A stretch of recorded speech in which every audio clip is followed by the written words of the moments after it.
Hi everybody, this is Bear for my board books and my underwear. I'm going to answer Lauren's question first. Upvote the ones you guys want to hear. Hi Andrea, thank you for your time. Last month you recommended trying some naked time and potty training my 18-month-old that was having a lot of misses and throwing fits. I'd say we are doing 90% better. My question is, we are still relying on pottytunities and catching any poops or pees. If I'm not there to catch it, he is going on the floor. No signaling or going to the potty on his own. It seems I'm still Ecing rather than potty training. Your advice. Yeah. First of all, he's a boy. Larry the Lion. I have to say, Lauren, no, potty training boys and girls is supposed to be like a couple months difference for the national average, right? But my experience with boys is, okay, my experience and then my experience with helping people, generally, I'm going to be very gender biased right here. Sorry. But, anyone who veers more towards, like, there's tom girls and there's tomboys. So this is what I mean. Feminine or masculine, little kids and adults. And I mean husbands too, and wives, and usually wives and women and daughters, not all, because I have friends who have daughters who are not like this, are very aware of everything and kind of a little bit more orderly. I think it's because of our wiring, our genetic wiring to be gatherers. For survival of the species, we have always been tasked with being able to focus on many different things at one time, including on when we need to go to the bathroom and being able to hold it so we can get other things done while we're holding it. And I've taken workshops on this before, the hunter-gatherer thing and trying to work out relationships, back in California, of course. And in that, boys and men and masculine people, so including girls who are tomboys, or, who more align with being boyish, they are not so aware of so many things at once. They're more single focused. So think about your husbands. Those of you who have husbands, very single focused. Thank you. And be sure to potty him. Yeah. Of course, Danny is going to be here in 15 minutes. Can you get my... Is that the boat ride? No. Oh. Hang on a second. My bag with the floofy thing on it. Can you bring that to me next, please? Yeah, is it a man? There's a guy coming with compost. He wasn't supposed to be here till 5. I'm going to write you a check and give it to him. Is it a man? It should be. Okay. No, it's in the kitchen. Okay. So back to boys and girls. I have to say that, so it's very important genetically, like wiring in our rear brain, for men historically to go out and be the hunters and go hunt in groups or solo. If they notice the pretty flower on the way and said, oh, look at that pretty flower, they would miss the deer and the whole tribe would die because no deer would come home. They are single focused. It's for a reason. I am going to get that deer right now and feed my tribe. And I'm talking about hundreds of thousands of years. So yeah, we don't have this right now. And maybe that's why in my household, my husband's always feeling like he doesn't have a real strong role because I'm the homemaker. I'm the one who's genetically predispositioned to be the gatherer and to get the house and be the homemaker. And I'm supposed to be doing this with a whole bunch of other women. But where are they? So we have a really hard time because we're raising children by ourselves. And I promise this has to do with your question, Lauren. But I really feel strongly that male hunter, woman gatherer, very good combination. When the man is hunting and out, when he's out working, when he's out doing something that bring back to the clan or the tribe or the family or whatever, he's happiest. When he's at home and all this stuff is going on and he doesn't have the ability to track the way that women do, then it can be really stressful. And then we start to get over, he's in my lane, she's in your lane kind of thing, where it's better to have really clear roles, whatever it is. Even if the woman does all the male stuff and the man does all the woman stuff, fine. But it's important to have clear roles with your husband or wife. The point is, with our children, they're already showing signs of this really strong propensity to be a hunter or a gatherer. And yeah, I do strongly believe in this. And yes, it's extremely gender biased. And I sell gender neutral underwear. So I'm not like, anyway, I don't need to go into that. But what I'm saying is that when we're toilet training a child, a boy, and my 3 boys included, will be like, I need to pee, so I'm going to pee right now. A man would be like, dinner's not ready? Okay, well, I'm hungry now, so I'm going to have a snack now. And you're like, wait, I'm making dinner. Can't you wait? No, I can't wait. I want, I get. It's a hunter mentality. I want, I get. With a boy, I need a pee. I'm a pee right now. And sometimes that's in the pants. With my daughter, I need a pee. I know there's a lot going on right now. I'm going to tell you, hey, mama, pee pee. She did this at 15 months every single time she told me. And I only did part-time Ecing with her for a long time. 13 months out of diapers, 15 months telling me every single time. Cooper just had an accident and he's almost 30 months old, you guys. So I'm just saying that there are differences, and it is because of genetic wiring. It is because of survival of the species. In the modern day, we don't really need to be all in those roles.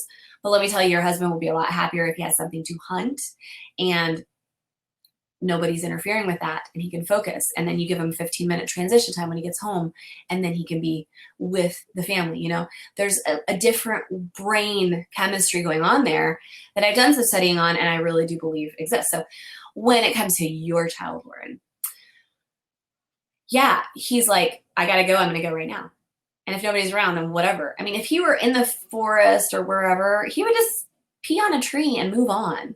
You know, like Branson the other night, he's 13 months now. He walked over to the potty. He was bottomless, walked over to the potty, sat down, peed, got up, and came over because the potty was right there. And because he's in the developmental stage of learning about mastering all the parts of pottying, he went over and sat but other times, if there's not a potty right in front of him, he's going to pee on the floor if I don't have him in a backup. And if he's in a backup, he'll be more likely to tell me. So back to you. I might have to cut that out and post that somewhere because I think it's an important thing to remember about how we are as human mammals, and we have our roles that are very specific that aren't really useful anymore. It comes out in pottying. So no signaling going to potty on his own when you're not there to support. So the other part of it, Lauren, besides gender, is I'm a really strong believer in developmentally what is going on affecting what's going on with pottying. Yeah, it's good for marriage too, right? Okay, so 18 months, you were having a lot of miscarriage fits. You're doing 90% better. So Lauren, yay, hooray. Everybody in that situation, please count your blessings. This is a tiny blip in the childhood. You are going to have a lot. I mean, in 5 years, you'll be like, oh my gosh, at 18 months old, he was such a baby at that time. So you're still dealing with a child who's very, very young. When in the 50s, 92% of children were done with potty training by 18 months in the United States, it's because the mom usually was home with the baby all the time and always there supporting and helping and looking for signs. So somebody brought up in our coach program, we have a trainee program going on right now for coaches. I think it's our 5th or 6th one. And one of the women in the coach program said, there is a difference between signals and signs, and it blew my mind. So a signal is, hey, mom, I need to go, by signing or coming up to you or, you know, directly communicating with you that they need to go. The other part of that side of that coin is the sign, and that's when you're there and you're watching, which at 18 months, yeah, you still have to pay attention and watch and prompt. And you're probably gonna have to do that till about 24 or 30 months. Prompt, watch, support in that way. So it does feel like Ecing, but in the 50s, that was potty training. So potty train meant no more diapers. 12 to 18 months, they worked on it. They were done like 16, 17 months. So you're in the right thing. And I wouldn't judge it as, oh, it feels like EC versus potty training. I actually think that you're doing 90% better and you're still relying on pottytunities and catching pees or poos. He's not signaling and going to potty on his own. That's because he's still processing. So if you're potty training earlier, you guys, between 12 and 18, 19 months, it takes longer to process. Beyond the gender stuff, male or female, it's going to take longer for things to really sink in, and it doesn't mean they're not potty trained. It doesn't mean it. If they're clicking and they understand the process and they've done it at least once, I consider that past the potty training hump. The rest of it is potty independent steps, and that could take anywhere from another week to another 12 months. But it means that you're already potty trained, you've already done the potty training, and now you're working on independence. Part of that is offering at transition times and actively catching things. If they're not picking up that slack, then you are, because you're a team and it's a two-way communication. And in the 50s, I guarantee you the child was not just saying every time and going to the potty every time, especially boys. They were relying on the mom who was there all the time. And it was a different thing. She didn't want to wash diapers or wash the floor, so she's going to be more on it. And it doesn't mean that once you're potty trained, you're not helping. You are helping, and it's normal to be helping. So you really have to just understand. Okay, and then, oh my gosh, I just read your comment. I'm trying to ignore the comments because I get distracted. Wow, he wet his pants today, but he just went potty on his own for 2 times. He's making progress. So yes, count your blessings.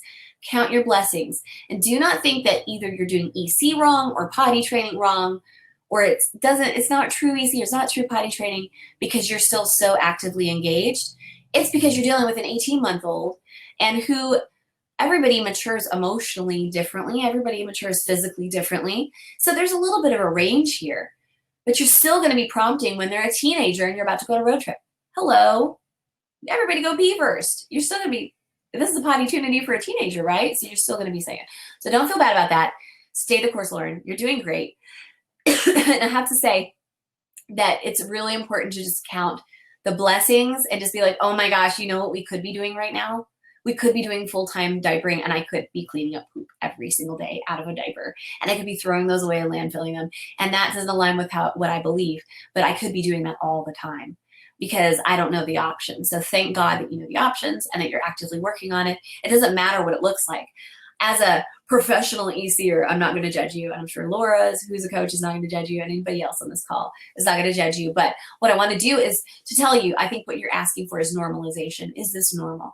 And I think that it is normal as part of potty training early, which is considered early potty training. Regular potty training would be more about 30 months, right? Even then, you're still going to be actively doing that until they catch on. And who knows how long it's going to be. But let's all celebrate with Lauren because that's wonderful progress, okay?